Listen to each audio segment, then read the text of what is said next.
আপনি এখন পর্যন্ত আমার কোন জিনিসটা ঠিকঠাক মতো পূরণ করছেন বলেন? মানে কি? মানে আমি তো আপনার বউ, তাই না? আমাদের তো বিয়ে নতুন হয়েছে। এই 1 বছরের মধ্যে আপনি কি আমাকে কিছু দিচ্ছেন?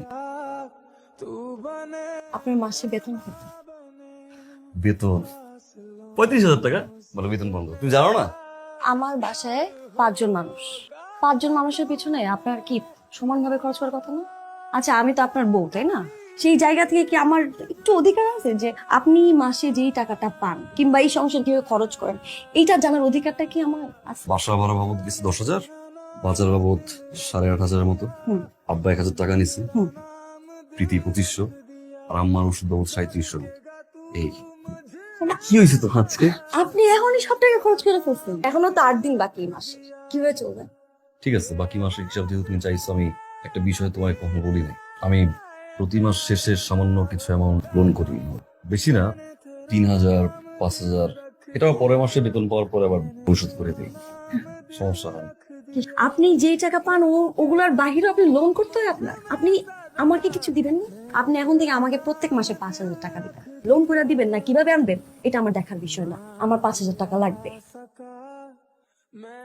দিলাম, খুশি? আমার মা মামা ঠিকই বলছিল। কি বলছে মামা? মামা কি বলছে এটা বড় কথা না। আমরা যদি এইভাবে প্রত্যেক মাসে টাকা আনি আর খরচ করি তাহলে আমাদের সেভিংসটা কোথায়? আমাদের ভবিষ্যৎটা কি অন্ধকার? আমাদের সন্তান নিয়ে কি আমরা রাস্তায় রাস্তায় হাঁটবো? আপনার মা, আপনার বাবা, আপনার বোন, তাদেরকে নিয়ে ভাবতেছেন। আপনার মা বোন সবকিছু। মালিয়া আসতে কথা বল। আমি ভাবছিলাম যে একটু সময় যেহেতু আছে একটু চাই আমার, তারপরে সেভিংসটা নিয়ে ভাবার প্ল্যান ছিল। আপনি যেভাবে খরচ করেন এরপরে তো আরেকটা মানুষকে এই পৃথিবীতে আনার তো আপনার সামর্থ্য নাই। তুমি বুঝতেছো না, আমার কোন পুরুষকে যদি তার ওয়াইফ বলে যে তার বাচ্চা নেওয়ার সামর্থ্য নাই, কতটা কষ্টের তুমি বুঝবে না। মালিয়া শোনো, মালিয়া রাগ করার তো কোনো মানে নাই, সবকিছুটা সমাধান থাকা উচিত, তাই না? আপনি সমাধান চান? আমি আমি চাই, আমি চাই, আপনি আসলে সমাধান চান? আমি সমাধান চাই, তারপর একটু হাসো, তারপর রাগটা ভাঙাও। আমি আর আপনি এই শহরে থাকবো, হ্যাঁ? আপনার বাবা মা আর বোনকে গ্রামে পাঠাই দিই। গ্রামে তো ছোটখাটো একটা বাড়ি আছে, তাই না? সেখানে থাকলো সমস্যা নাই তো। তাহলে আমাদের যে সেভিংস এর যে প্রবলেমটা ছিল ওইটা সমাধান হয়ে গেল। সেভিংস করার জন্য আমি আমার মা বাবা বোনকে আমি গ্রামে পাঠিয়ে দিব? আর তো কোনো সমাধান নাই। মালিয়া মানে কি, মানে আমি তো পরিস্থিতির শিকার, তাই না? তোমার কাছে যদি মনে হয় যে তুমি কোনোভাবে থাকতে পারতেছো না, তুমি বাড়ি চলে যাও। কি মানে আমি বলতেছি না তুমি পার্মানেন্টলি চলে যাও, আমার মনে হয় আপনি আমাকে- আমার মনে হয় বলতেছেন? Stop! Stop! আপনি কি বলবেন? কথা বলতেছি আমি।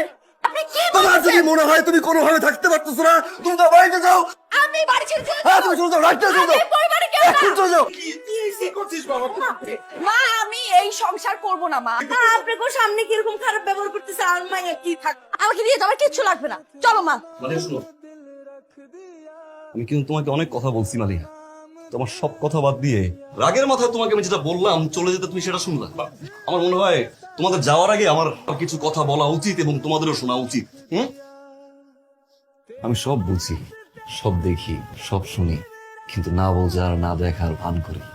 মা, আমি আপনার মেয়েকে সুখে রাখতে পারি নাই সত্যি, যতটুকু সুখে আপনার বাড়িতে ছিল আজ আমার মনে হলো আমি তার অর্ধেকও তাকে সুখ দিতে পারি নাই। আমার অফিসের কথা জানতে চেয়েছিলেন না মা? আমি খুব সকালে ঘুম থেকে উঠি, ঘুমাইতে ইচ্ছা করলেও ঘুমাইতে পারি না, তাড়াতাড়ি রেডি হয়ে সোজা চল যাই বাস স্ট্যান্ডে। বাস স্ট্যান্ডে গিয়ে মামা 25 টাকার টিকিট কাটে, টিকিট কেটে লাইনে দাঁড়াই, বাস আসে তো আসে না, হুট করে একটা বাস ঢুকে সিরিয়াল হারাই ফেলি মামা। অফিসের সময় আছে মাত্র 30 মিনিট, দৌড় দিয়ে ঝুলে ঝুলে যেতে হয় মামা। আমি কিন্তু পারতাম মামা একটা সিএনজিতে যেতে বা ট্যাক্সিতে করে যেতে, আমি যাই না, কারণ আমি যদি সিএনজিতে বা ট্যাক্সিতে করে যাই আমার 25 দিনের অফিসে 2500 টাকার মতো লাগবে, যে 2500 টাকা যদি সেভ করি অ্যাটলিস্ট আমার ছোট বোনের হাত খরচটা হয় না। সেখান থেকে অফিসে যাই, অফিসে যাওয়ার পর 9 ঘন্টা অনেক প্রেশার সহ্য করতে হয় আমার, 19 থেকে 20 হয়ে গেলি বসের জারি, আজে বাজে কথা বলে, প্রজেক্টের যদি কোনোভাবে কোনো ভুল হয় নানান রকম ভাবে ইনসাল্ট করে, খুব আত্মসম্মান বলে লাগে মা, কিন্তু কিচ্ছু বলতে পারি না। কেন জানেন? আমি একজন মধ্যবিত্ত, তাই অফিসের ওই 35,000 টাকা দিয়ে আমার পুরো সংসার চালাতে হয়। অফিস শেষ করে আবার বাস স্ট্যান্ডে যাই, বাসের সেই ভিড় ঠেলে যখন বাসার কাছে আসি মামা, তখন মনে হয় পকেটে তো বাজারের লিস্টটা বের করে সোজা চলে যাই বাজারে, 10 টাকা 20 টাকা নিয়ে দামাদামি করি। এক হাতে অফিসের ব্যাগ, আর এক হাতে বাজারের ব্যাগ নিয়ে মামা হেঁটে হেঁটে আসি আমি। আমি আপনার ভাগ্নের মতো সুখে নাই, অনেক কষ্ট আমার করতে হয় মামা, কিন্তু আমার ফ্যামিলি নিয়ে আমি সুখে ছিলাম মামা। মা, আপনার কি মনে হয় না যে আপনার ছেলের মতো আমারও ইচ্ছা করে সিঙ্গাপুরের ফ্লাইটে আপনার মেয়েকে নিয়ে আমি হানিমুনে যাই? আমার ইচ্ছা করে মা, সামর্থ্য নেই কারণ আমি একজন মধ্যবিত্ত। আমি যখন একটা শপিং মলে যাই, একটা দামি শার্ট দেখে আমার খুব ইচ্ছা করে যে আমি আমার বাবার জন্য কিনি, দামি একটা শাড়ি দেখে ইচ্ছা করে আমার মায়ের জন্য কিনি, আমার বউয়ের জন্য কিনি, কিন্তু কখন ইচ্ছা করে না মামা নিজের জন্য কিনি। আধুনিকতার ছোঁয়া কিন্তু আমার ভিতরে আছে মামা, কিন্তু ভুলে যাই। কেন জানেন? আমি একজন মধ্যবিত্ত, তাই আমার স্বাদ আছে, সাধ্য নাই। কিন্তু মা বিশ্বাস করেন, আমি 11 মাস সুখে ছিলাম, আমি 11 মাস শান্তিতে ছিলাম, তবে এখন আর সুখে নাই, এখন আর শান্তিতে নাই মা। যে ঘরটাকে আমার স্বর্গ মনে হতো না, সেই ঘরটাকে এখন আমার নরক মনে হয়। কেন মা জানেন?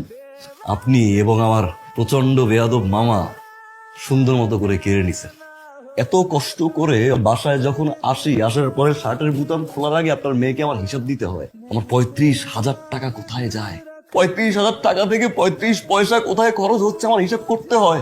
একজন মধ্যবিত্ত কখনো কাঁদতে পারে না মা, কারণ তার কান্না শোনার জন্য কেউ থাকে না। আমি কাঁদতে ভুলে গেছি মা। আপনার মেয়েকে আমি দামি পোশাক দিতে পারি নাই, সুখে রাখতে পারি নাই, কিন্তু মা ভালোবাসতে পেরেছিলাম যেটা আপনার মেয়ে চেয়েছিল আমার কাছে। আমার যে কয়দিন পর্যন্ত এই নিঃশ্বাস আছে, আমার মায়ের জন্য আমি করব, আমার বাবার জন্য আমি করব, আমার ছোট বোনটার জন্য আমি করব। এতে যদি আমার কষ্ট হয়, আমার যদি রক্ত বিক্রি করতে হয়, যদি আমাকে কেউ ছেড়ে চলেও যায়, আমার কোনো আপত্তি নেই। মালিয়া, আমি তোমাকে অনেক ভালোবাসি, এটা সত্যি। আমি তোমাকে ছাড়া থাকতে পারবো না, এটাও সত্যি। সারা জীবন আমার দরজা তোমার জন্য খোলা থাকবে। তুমি যদি যেতে চাও যাও, আমার কোনো আপত্তি নেই। একটা বিষয় মনে রাখবো মালিয়া, আমার ঘরের দুয়ার সারা জীবন তোমার জন্য খোলা থাকবে। যেই দিন আসতে চাও তুমি আসবা, যেদিন আসবা সেদিন এটা মাথায় রেখে আসতে হবে, আমার পরিবার তোমার পরিবার, আমার মা তোমার মা, আমার বাবা তোমার বাবা, এটা মেনে নিয়েই তোমার চলতে হবে।